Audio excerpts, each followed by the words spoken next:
माँ, ये शब्द ही ऐसा है जिसके बारे में जितना लिखूं उतना ही कम है। मेरी आज की कविता उन लोगों की आंखें खोलने के लिए है जिनके लिए माँ बाप बुढ़ापे में बोझ बन जाते हैं, और माँ के लिए उसका बेटा चाहे कितना भी बड़ा हो जाए, कितना ही सेठ घनश्याम बन जाए, लेकिन उसका गुल्लू ही रहता है। आइए प्यार और ममता से भरी मेरी ये कविता सुनते हैं। आज फिर से वो स्वाद मेरी जीभ ने चखा, याद आ गई फिर से माँ की वो पाक कला। उनके हाथ से बना खाना खाकर जी नहीं भरता था, इसलिए रिश्तेदारों का तांता मेरे घर से नहीं हटता था। उनके हाथों की छुरियां भी वो स्वाद नहीं बदल पाई। उम्र हो गई थी उनकी 70 के पार, मेरी भी तो 50 के पार हो आई। मेरी जीभ ने मीठा खाने की इच्छा क्या जताई।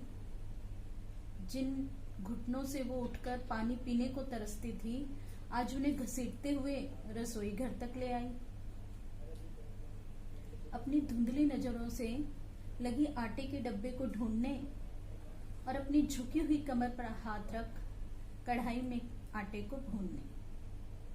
भुने हुए आटे की खुशबू से सबके सब बाहर आ गए और दादी को रसोई में देखकर सबके सब सक पका गए।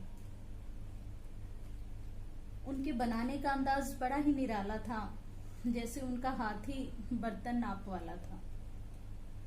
अपने पैरों का दर्द वो मुझसे छिपा रही थी, क्योंकि अपना संतुलन कभी एक पैर से दूसरे पर बना रही थी।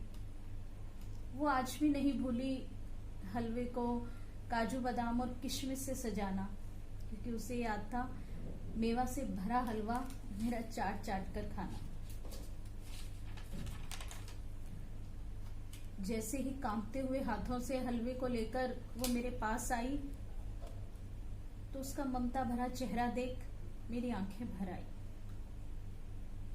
आज मुझे याद आ रहा था कि कब मैंने उनके साथ बैठकर कुछ समय बिताया था। इतना व्यस्त हो गया था मैं अपने काम काज में, जाने अनजाने में कई बार उनका दिल दुखाया था।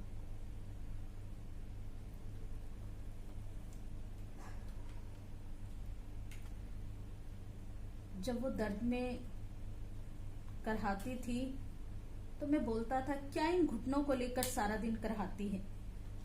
इस बुढ़ापे में तुझे तो नींद आती नहीं, हमें भी जगाती है।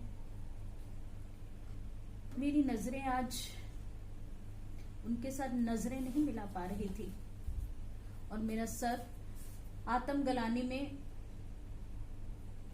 नीचे झुकता जा रहा था। उनकी गोद में सिर रखकर आज मैं जी भर कर रोया, और फिर माँ से कहा, माँ समझ ले, माँ समझ ले, आज तेरा गुल्लू वापस आ गया, जो घनश्याम के चक्कर में था खोया, जो घनश्याम के चक्कर में था खोया। अगर आपकी भी आंखें मेरी इस कविता से भर आए तो समझ लेना मेरी इस कविता ने आपके दिल को छू लिया। और अगर ये आपके दिल को छू जाए तो इसे ज्यादा से ज्यादा शेयर करें, और जिसने अभी तक मेरे चैनल को सब्सक्राइब